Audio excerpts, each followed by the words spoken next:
अथ श्रीयोगवासिष्ठे निर्वाणप्रकरणस्य पूर्वार्धे चतुर्दशः सर्गः। श्रीवसिष्ठ उवाच अस्ति तावदनन्तस्य तस्य क्वचिदयं किल जगद्रूपः परिस्पन्दो मृगतृष्णामराविव।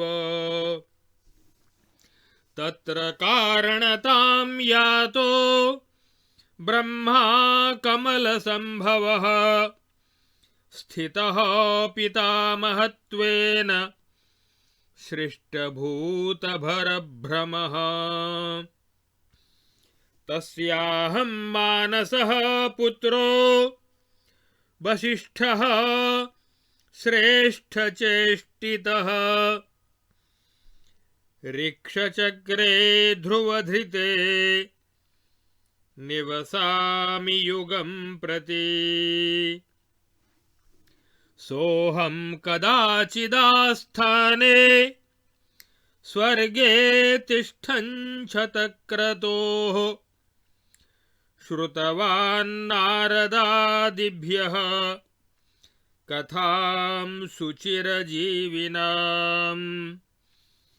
कथाप्रसङ्गे कस्मिंश्चित् अथ तत्राभ्युवाचः शातातपो नाम मुनिर्मौनी मानी महामतिः। मेरोरीशानकोणस्थे पद्मरागमये दिवि अस्ति कल्पतरुः श्रीमान् शृङ्गे च्यूत इति श्रुतः। तस्य कल्पतरोर्मूर्ध्नि दक्षिणस्कन्धकोटरे कलधौतलता प्रोते विद्यते बिहगालयः। तस्मिन् निवसति श्रीमान् भुषुण्डो नाम बायसः। वीतरागो बृहत्कोशे ब्रह्मेव निजपङ्कजे।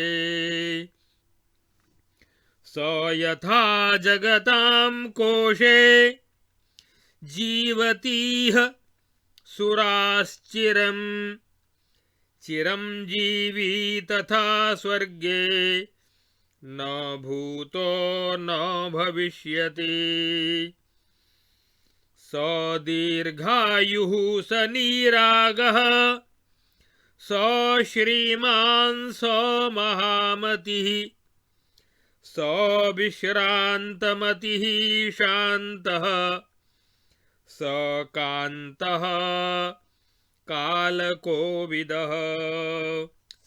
स यथा जीवति खगस्तथेह यदि जीव्यते तद्भवेज्जीवितं पुण्यं दीर्घं चोदयमेव च। इति तेन भुषुण्डोऽसौ भूयः पृष्टेन वर्णितः। यथावदेव देवानां सभायां सत्यमुक्तवान्। कथावसरसंशान्तावथ याते सुरब्रजे भुषुण्डं बिहगं द्रष्टुमहं यातः कुतूहलात्। भुषुण्डः संस्थितो यत्र मेरोः शृङ्गं तदुत्तमम् सम्प्राप्तवान् क्षणेनाहं पद्मरागमयं बृहत्। रत्नगैरिककान्तेन तेजसा वह्निवर्चसा मध्वासवरसेनेव रञ्जयत् ककुभां गणम्। कल्पान्तज्वलनोज्ज्वालापिण्डाद्रिमिव सञ्चितम् इन्द्रनीलशिखाधूम मालोकारुणिताम्बरम् सर्वेषामेव रागाणां राशिमद्राबिवस्थितम् सर्वसन्ध्याभ्रजालानां घनमेकमिवाकरम् उत्क्रान्तिं कुर्वतो मेरोर्ब्रह्मनाड्येव निर्गतम् मूर्धानमागतं कान्तं वाडवं जठरानलम् सुमेरुवनदेव्येव नवालक्तकरञ्जितं लीलया दातुमिन्दुं खे नीतं हस्तशिखाङ्गुलिम् ज्वालाभिरिबमालाभिररुणाभिः पयोमुखं खं गन्तुमिव सस्पन्दं शैलस्थमिव बाडवम्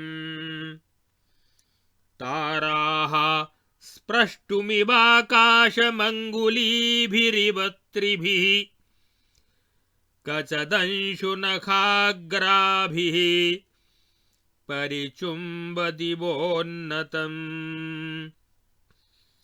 गर्जज्जीमूतमुरजं भूभृतानां तु मण्डपम् हसत्कुसुमगुच्छाढ्यं ध्वनत् षट्पदपेटकम् दन्ततालदलावल्या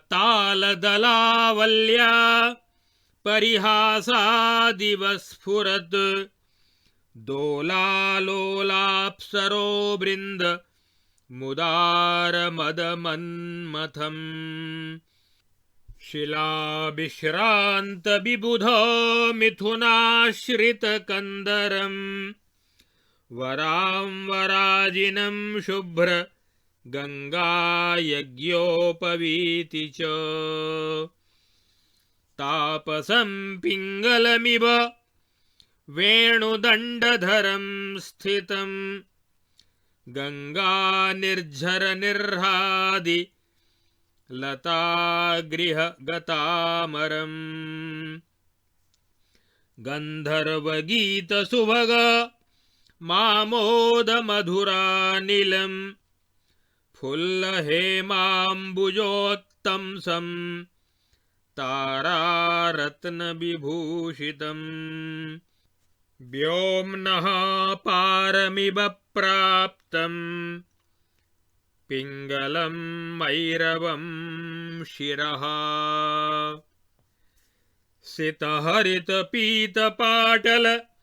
धवलैर्वनकुसुमराशिनवरङ्गैः दिवि विहितामलचित्रम् लीलाचलममरयुवतिवर्गस्य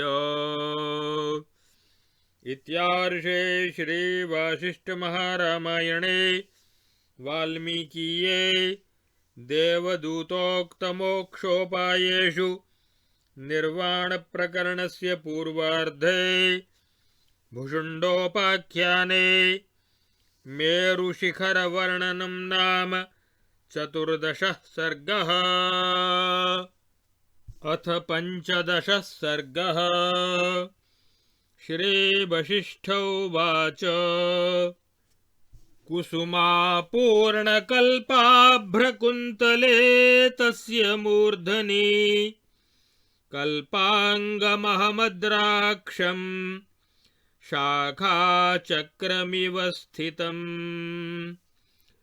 पुष्परेण्वभ्रबलितं रत्नस्तवकदन्तुरम् उत्सेधनिर्जिताकाशं शृङ्गे शृङ्गमिवार्पितम्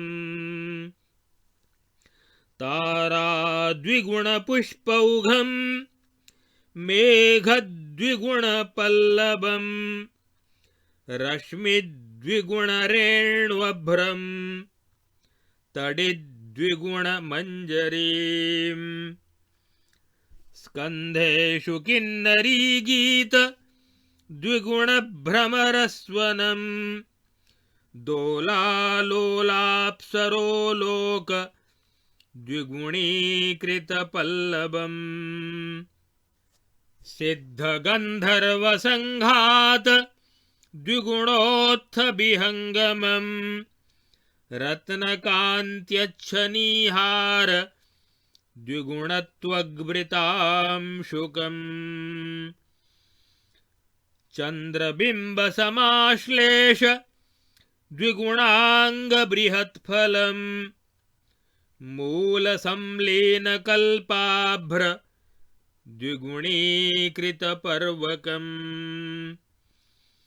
सुरसम्बलितस्कन्धम् पत्रविश्रान्तकिन्नरम् निकुञ्जकुञ्जजीमूतम् कच्छसुप्तसुरादिकम् स्वाकारविपुलं भृङ्गानुत्सार्य बलयस्वनैः अप्सरो भ्रमरीभिश्च गृहीतकुसुमान्तरम् सुरकिन्नरगन्धर्वविद्याधरवरान्वितम् जगज्जालमिवानन्तदशाशाकाशपूरकम् नीरन्ध्रकलिकाजालम् नीरन्ध्रमृदुपल्लवम् नीरन्ध्रविकसत्पुष्पम् नीरन्ध्रवनमालितम् नीरन्ध्रमञ्जरीपुञ्जम् नीरन्ध्रमणिगुच्छकम् नीरन्ध्रांशुकरत्नाढ्यम् लताविलसनाकुलम् सर्वत्र कुसुमापूरैः सर्वत्र फलपल्लवैः सर्वमोदरजः पुञ्जैः परं वैचित्र्यमागतम् तस्य कक्षेषु कुञ्जेषु लतापत्रेषु पर्वसु पुष्पेष्वालय संलीनान् विहगान् दृष्टवानहम् निशानाथकलाखण्ड मृणालशकलैधितान् अर्जुनाम्भोजिनीकन्द कवलान् ब्रह्मसारसान् विरञ्चेरथहंसानां पोतकान् सामगायिनः ओंकारवेदसुहृदो ब्रह्मविद्यानुशासनान् उद्गीर्णमन्त्रनिचयान् स्वाहाकारनिभस्वनान् अस्थिनैकतडित्पुञ्ज नीलमेघ समोपमान् देवैर्निरीक्षितान् नित्यं यज्ञवेदिलतादलान् शुकान् कार्षानवाञ्छ्यामाञ्छिषून् शिखि शिखाशिखान् गौरीरक्षितबर्हौघान् कौमारान् वरवर्हिणः स्कन्दोपन्यस्तनिःशेष शैव विज्ञानकोविदान्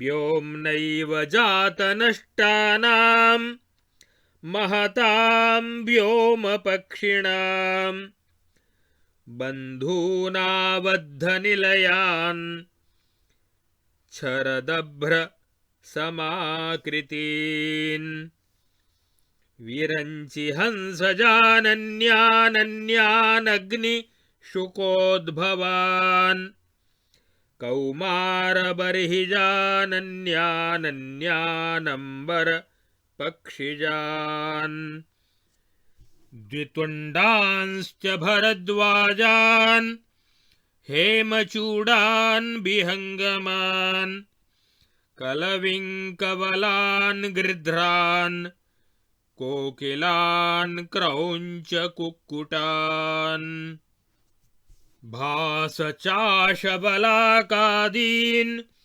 बहूनन्यांश्च राघव भूतौघं जगतीबाहं दृष्टवांस्तत्र पक्षिणः दक्षिणस्कन्धशाखायां स्थितायां वैदवीयसी अथाहं दृष्टवान् पुष्टपत्रायामम्बरस्थितः काले काकोलवलयं मञ्जरीजालमालितं लोकालोकाचलेरण्ये कल्पाभ्रौघमिव स्थितम् तत्र पश्याम्यहं यावदेकान्ते स्कन्धकोटरे विचित्रकुसुमास्तीर्णे विविधामोदशालिनी पुण्यकृद्योषितां स्वर्गे प्रियस्तवकवासिताः अपरिक्षुभिताकाराः सभायां वायसाः स्थिताः बिभेद्य मेघावातेन समेनेवापसारिताः तेषां मध्ये स्थितः श्रीमान् भुषुण्डः प्रोन्नताकृतिः मध्ये च काचखण्डानामिन्द्रनील इवोन्नतः परिपूर्णमनामानी समः सर्वाङ्गसुन्दरः प्राणस्पन्दावधानेन नित्यमन्तर्मुखः सुखी चिरञ्जीवीति विख्यातश्चिरजीवितया तया जगद्विदितदीर्घायुर्भुषुण्ड इति विश्रुतः युगागमापायदशा दशनप्रौढमानसः प्रतिकल्पं च गणयन् खिन्नश्चक्रपरम्परां जन्मनां लोकपालानां शर्वशक्रमरुत्वतां संस्मर्तासमतीतानां सुरासुरमहीभृतां प्रसन्नगम्भीरमनाः पेशलः स्निग्धमुग्धवाक् अव्यक्तवक्ता विज्ञाता निर्ममो निरहङ्कृतिः सुहृद्बन्धुस्तथा मित्रं मृत्युपुत्रो गुरुप्रभुः सर्वदा सर्वथा सत्यं सर्वं सर्वस्य संस्तवे सौम्यः प्रसन्नमधुरो रसवान् महात्मा हृद्यः सरोवर इवान्तरखण्डशैत्यः हृत्पुण्डरीककुहरं व्यवहारवेत्ता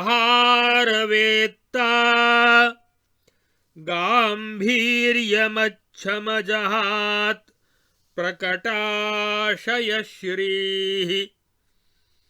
इत्यार्षे श्रीवासिष्ठमहारामायणे वाल्मीकिये देवदूतोक्तमोक्षोपायेषु निर्वाणप्रकरणे पूर्वार्धे भुषुण्डोपाख्याने भुषुण्डदर्शनं नाम 15 सर्गः। अथ 16 सर्गः। श्रीवसिष्ठ उवाच अथ तत्याहमपतं दीप्यमानवपुः पुरः किञ्चिद्विक्षोभितसभः खान्नक्षत्रमिवाचले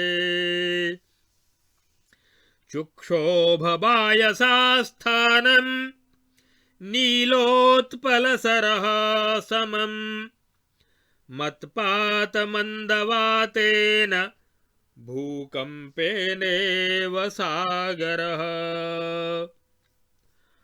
अशङ्कितमपि प्राप्तं दर्शनान् मामनन्तरं भुषुण्डस्तु वसिष्ठोऽयं प्राप्त इत्यबबुद्धवान्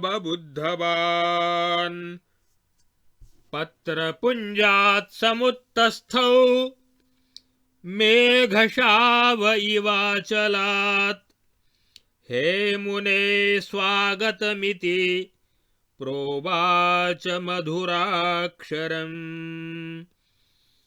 संकल्पमात्रजाताभ्यां कराभ्यां कुसुमाञ्जलिं मह्यमाशु तदैवादान् मेघो हैममिवोत्करम्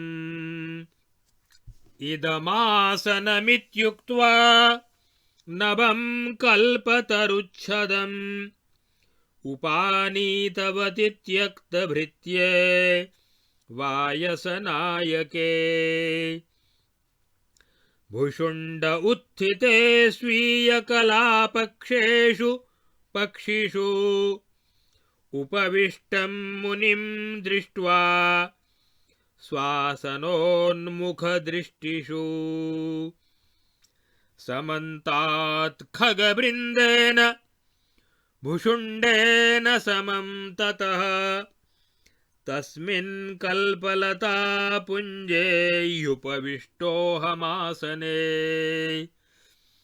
अर्घ्यपाद्यादिसम्पाद्य भुषुण्डस्तुष्टमानसः मामुवाच महातेजाः सौहृदान्मधुराक्षरम्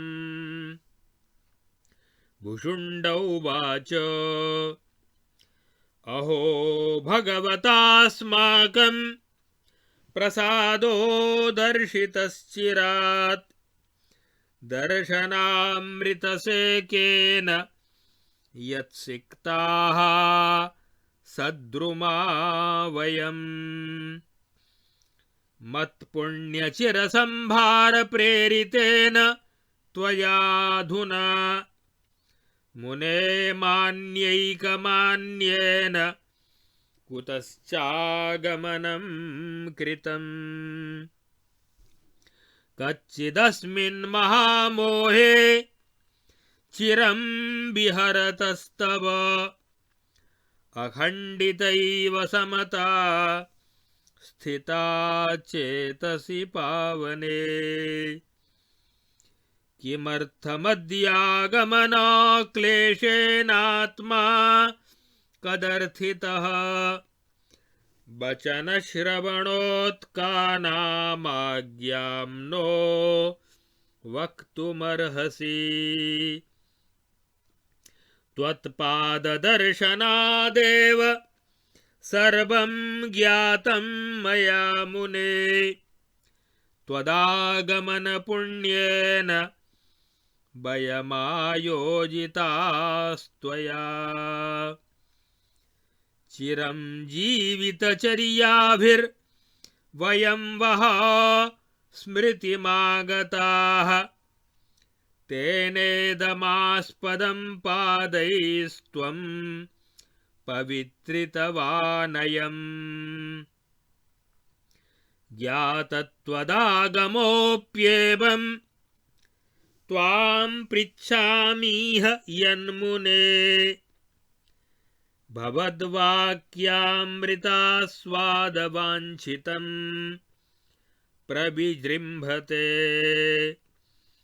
इत्युक्तवानसौ पक्षी भुषुण्डश्चिरजीवितः त्रिकालामलसंवेदी तत्र प्रोक्तमिदं मया। श्रीवसिष्ठोवाच विहङ्गममहाराज सत्यमेतत्त्वयोच्यते द्रष्टुमभ्यागतोऽस्म्यद्य त्वामेव चिरजीवितम्। आशीतलान्तःकरणो दिष्ट्या कुशलमानसे पतितोऽसि न बुद्धात्मा भीषणां भवबागुराम्। तदेतं संशयं छिन्धि भगवन्मम सत्यतः कस्मिन् कुले भवान् जातो ज्ञातज्ञेयः कथं भवान्। कियदायुश्च ते साधो वृत्तं स्मरसि किं च वा केनायं वा निवासस्ते निर्दिष्टो दीर्घदर्शिनः। भुषुण्डोवाच यत् पृच्छसि मुने सर्वं तदिदं वर्णयाम्यहम् अनुद्वेगितया यत्नात् कथाश्राव्या महात्मना। युष्मद्विधास्त्रिभुवन प्रभुपूज्यरूपा आकर्णयन्ति यमुदारधियो महान्तः तेनाशुभं प्रकथितेन विनाशमेति मेघास्पदेन विभवेन यथार्कतापः। इत्यार्षे श्रीवासिष्ठमहारामायणे वाल्मीकीये देवदूतोक्तमोक्षोपायेषु निर्वाणप्रकरणे पूर्वार्धे वसिष्ठभुषुण्डसमायोगो नाम षोडशः सर्गः। अथ सप्तदशः सर्गः। श्रीवसिष्ठोवाच अथ रामभुषुण्डोऽसौ न प्रहृष्टो न वक्रधीः सर्वाङ्गसुन्दरः श्यामः प्रावृषेवपयोधरः। स्निग्धगम्भीरवचनः स्मितपूर्वाभिभाषणः करस्थबिल्वफलवत् प्रतोलित जगत्त्रयः। तृणवदृष्टसकलः प्रमेयीकृतसंश्रुतिः लोकाजबं जबीभावे दृष्टज्ञानपरावरः। धीरस्थिरमहाकारो विश्रान्तिगतमन्दरः परिपूर्णमनाः शुद्धः क्षीरार्णव इवागतः। परिविश्रान्तधीः शान्तः परमानन्दघूर्णितः आविर्भावतिरोभावतज्यः संसारजन्मनाम् सरभसवदनाभिरामरूपः प्रियमधुरोचितगानहृद्यवाक्यः स्वयमिव नवमाश्रितः शरीरम् सकलभयापहरम् प्रहर्षयुक्तः इदममलगिरा समाह शुद्ध ममृतमनुज्झित संभ्रमक्रमेण कथयितुमखिलं निजं स्वरूपं मधुपमिव स्तनितेन मुग्धमेघः।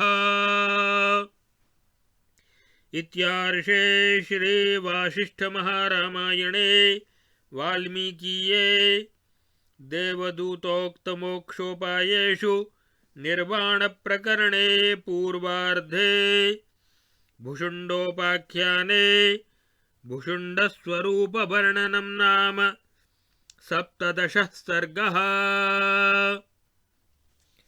अब श्री योग वासिष्ठ महारामायण के निर्वाण प्रकरण के पूर्वार्ध के 14वें, 15वें, 16वें और 17वें सर्ग में ये बताया गया है कि एक बार वशिष्ठ जी देव सभा में बैठे थे। वहाँ पर उन्होंने वायसराज कागराज भुषुंडी जी का वृत्तांत सुना। कागभुषुंडी का वृत्तांत सुनकर महर्षि वशिष्ठ का उन्हें देखने के लिए मेरु पर्वत के शिखर पर जाना और फिर मेरु शिखर का वर्णन किया है। वहाँ पर एक बहुत बड़ा आम का वृक्ष था, वो कल्पतरु के समान ही था, तो उसका वर्णन किया गया है। और वहाँ पर वे वशिष्ठ जी महाराज भुषुंडी जी से मिले। मिलने पर भुषुंडी जी द्वारा उनका आतिथ्य सत्कार किया गया और वशिष्ठ जी का भुषुंड से उनका वृत्तांत पूछना, आपका जन्म आदि कैसे कहाँ हुआ, और फिर उनके गुणों का वर्णन करना, ये सब बातें इन सर्गों में कही गई हैं। श्री वशिष्ठ जी कहते हैं, हे वत्स राम, पूर्व वर्णित उस अनंत परमात्मा के किसी एक अंश में मरुस्थल में प्रतीत होने वाली मृग तृष्णा की भांति यह ब्रह्मांड वर्तमान है। उस ब्रह्मांड में सृष्टि की उत्पत्ति के कारण तथा पूर्वकृत कर्मानुसार प्राणी समूह की रचना में संलग्न कमलयोनि ब्रह्मा पितामह रूप से स्थित हैं। उन्हीं ब्रह्मदेव का मैं एक सदाचार संपन्न मानस पुत्र हूँ। मेरा नाम वशिष्ठ है। मैं ध्रुव द्वारा धारण किए गए सप्तर्षि मंडल में वैवस्वत मनवंतर पर्यंत निवास करता हूँ। अभी वर्तमान मनवंतर का नाम वैवस्वत मनवंतर ही है। ये श्राद्ध देव मनु है, वो विवस्वान माने सूर्य के पुत्र होने के कारण उनको वैवस्वत कहा जाता है। एक समय की बात है कि मैं स्वर्गलोक में देवराज इंद्र की सभा में बैठा हुआ था। वहाँ देवर्षि नारद आदि भी विराजमान थे। वे चिरजीवियों की कथा सुना रहे थे। मैंने भी वह कथा सुनी थी। उस समय किसी कथा प्रसंग के अवसर पर मुनिवर शातातप, जो बड़े ही मितभाषी, मानी और अगाध बुद्धि संपन्न थे, वे कहने लगे कि मेरुगिरी के ईशान कोण में पद्मराग मणि से युक्त एक बहुत ऊंचा शिखर है। उसकी चोटी पर एक अत्यंत शोभाशाली कल्पतरु है जो च्यूत नाम से विख्यात है। उस कल्पतरु के ऊपरी भाग की दाहिनी शाखा में एक कोटर है जो चांदी के समान श्वेत वर्ण की लताओं से आच्छादित है। उस कोटर में एक घोंसला विद्यमान है। उस घोंसले में एक परम ऐश्वर्यशाली कौवा निवास करता है। उस बीतराग वायस का नाम भुषुंड है। हे देवगणों, वह वायसराज भुषुंड इस जगत में जिस प्रकार चिरकाल से जी रहा है, वैसा चिरजीवी तो स्वर्गलोक में न कोई हुआ है और न कोई आगे होगा ही। वह दीर्घायु तो है ही, साथ ही साथ राग रहित, ऐश्वर्य युक्त, शांत और सुंदर रूप वाला भी है। उसकी बुद्धि अगाध और स्थिर है।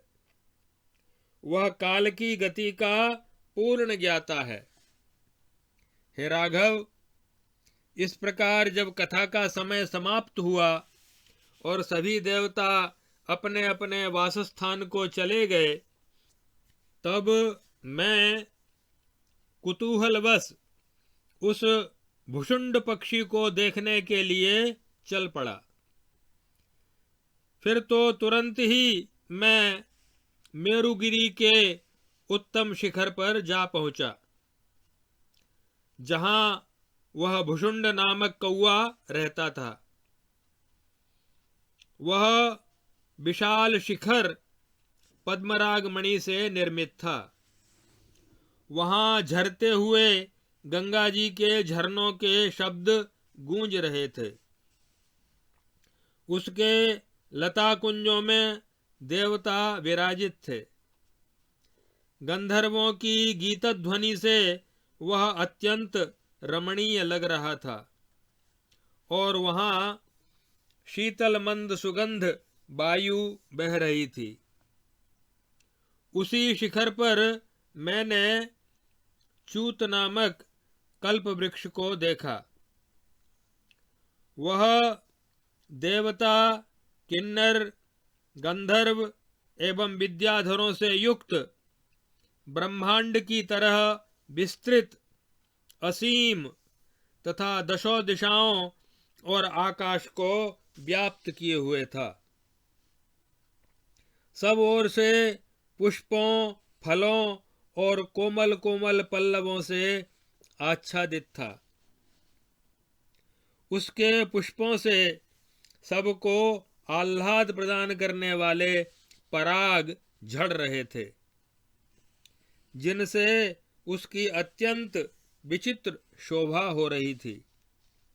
वहां मैंने देखा अनेक जाति के पक्षी उस वृक्ष के तने और शाखाओं की संधियों में, लताओं से आवृत शाखाग्र भागों में, लता पत्रों में, गांठों में और पुष्पों में घोंसले बनाकर उनमें छिपे हुए थे।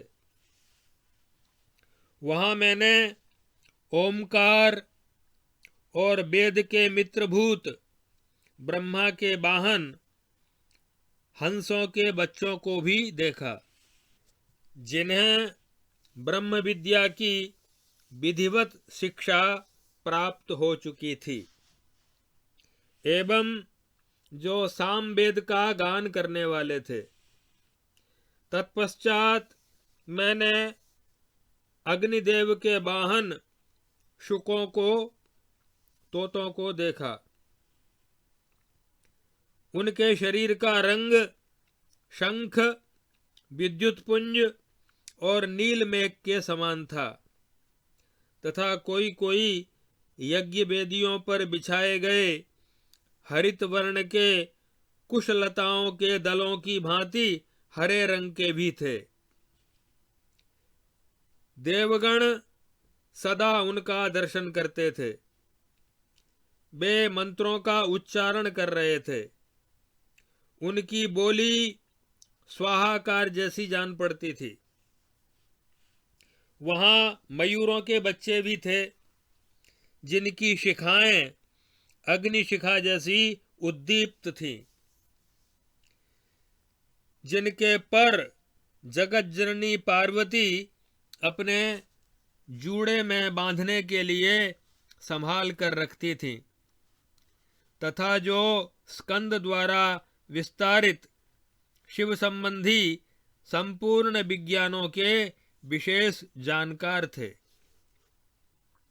इस प्रकार ज्यों ही मेरी दृष्टि उस वृक्ष की दाहिनी शाखा के एकांत कोटर पर पड़ी, त्यों ही मैंने देखा कि वहां बहुत से कौवे बैठे हुए हैं और उनके बीच में ऐश्वर्यशाली एवं अत्यंत उन्नत शरीर वाला वायसराज भुषुंड विराजमान है। उसका मन आत्मज्ञान से परिपूर्ण है। वह दूसरों को मान देने वाला, समदर्शी और सर्वांग सुंदर है। प्राण क्रिया के निरोध से वह सदा अंतर्मुख वृत्ति वाला और सुखी है, तथा चिरजीवी होने के कारण वह चिरंजीवी नाम से विख्यात है। वह भूतकालीन सुर, असुर और महीपालों के इतिहासों का ज्ञाता, प्रसन्न एवं गंभीर मन से युक्त, चतुर तथा कोमल एवं मधुर वाणी बोलने वाला है। वह परमात्मा के सूक्ष्म तत्व का वक्ता तथा विज्ञाता है। वह ममता और अहंकार से रहित, बुद्धि में बृहस्पति से भी बढ़कर प्राणी मात्र का हितैषी, बंधु एवं मित्र है। वह एक मनोरम सरोवर की भांति सौम्य, प्रसन्न, मधुर, ब्रह्मरस से युक्त, महान आत्मबल से संपन्न और आंतरिक अखंड शांति से समन्वित है। गंभीरता का परित्याग न करने के कारण उसके अंतःकरण की शोभा प्रकटित हो रही थी। हे रघुनंदन, तदनंतर मैं उस भुषुंड पक्षी के सामने उतर पड़ा, मानो पर्वत पर आकाश से कोई नक्षत्र आ गिरा हो। मेरा शरीर कांतिमान तो था ही, अतः मेरे आने से वह सभा कुछ चंचल हो उठी। यद्यपि वहां मेरे जाने की कोई संभावना नहीं थी, तथापि मुझे देखते ही भुषुंड ने मुझे पहचान लिया और कहा कि ये तो वशिष्ठ जी पधारे हैं। फिर तो वह पर्वत से उठे हुए छोटे से मेघखंड के समान अपने पत्रपुंज के आसन से उठ खड़ा हुआ और मधुर वाणी में बोला, हे मुनिवर, आपका स्वागत है।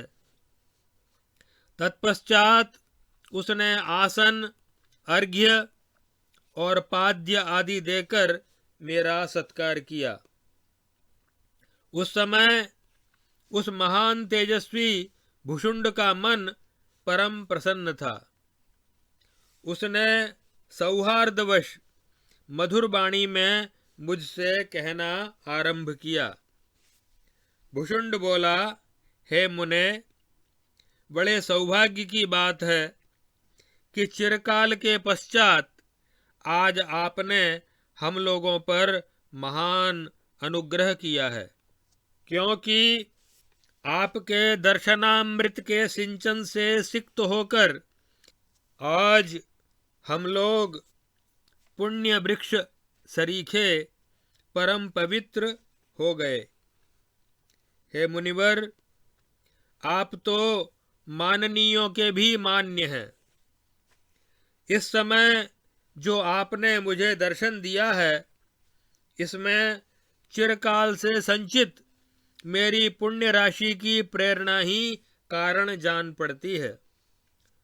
अच्छा, अब यह बताइए कि कहाँ से आपका शुभागमन हुआ है तथा किस लिए आज आपने यहाँ पधारने का कष्ट उठाया है। हम लोग सदा आपका आदेशपूर्ण वचन सुनने के लिए लालायित रहते हैं, अतः आप हमें आज्ञा देने की कृपा कीजिए। हे मुनिराज, आपके चरणों के दर्शन से ही मुझे सारी बातें ज्ञात हो गई हैं।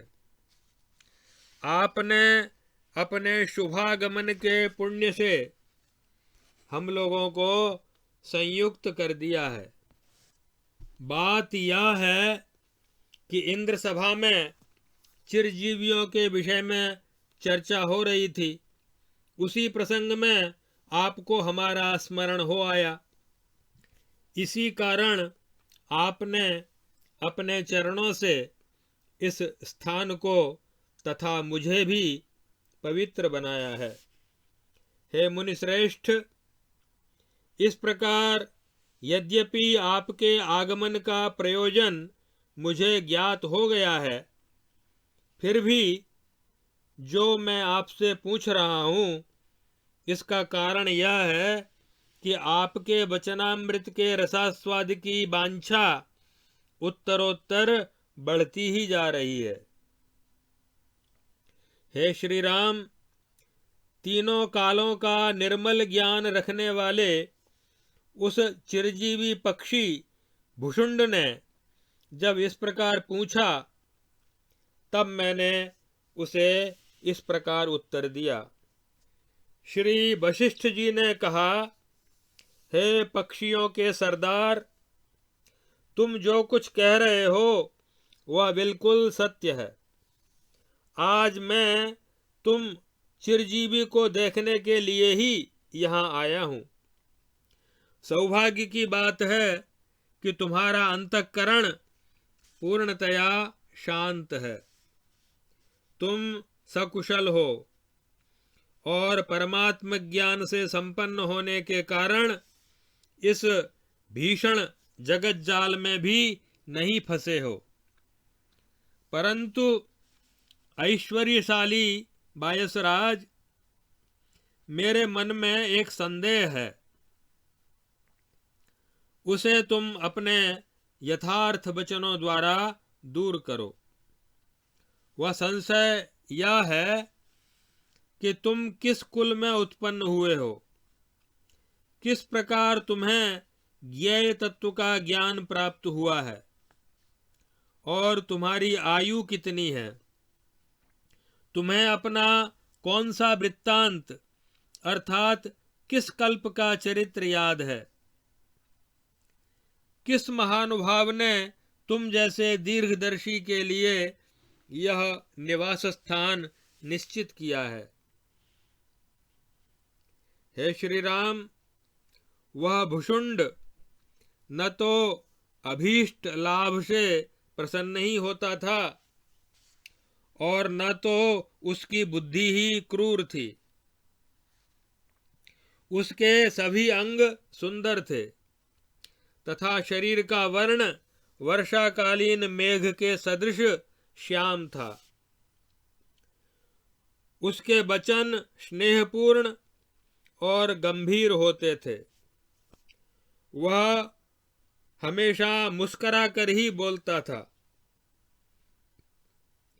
तीनों लोकों की इयत्ता उसके लिए हस्तामलकवत थी। वह संपूर्ण भोगों को तृण सरीखे तुच्छ समझता था। वह परावर ब्रह्म का ज्ञाता था। उसकी बुद्धि पूर्णतया शांत थी तथा वह शांत और परमानंद से परिपूर्ण था।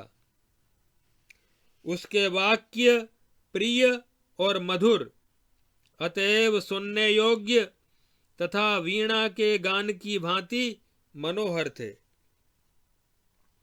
उसका शरीर तो ऐसा लगता था मानो संपूर्ण भयों का अपहरण करने वाले स्वयं ब्रह्म ने ही नवीन भुषुंड शरीर धारण किया हो। वह स्वाभाविक प्रसन्नता से युक्त था तथा प्रश्नों का उत्तर देने के लिए उत्सुक होने के कारण उसके मुख की अद्भुत शोभा हो रही थी।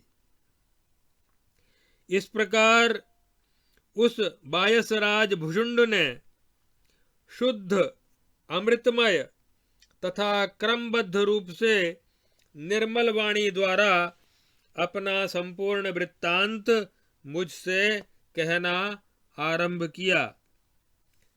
तो भुषुंड जी की कथा अगले सर्गों में बताई जाएगी।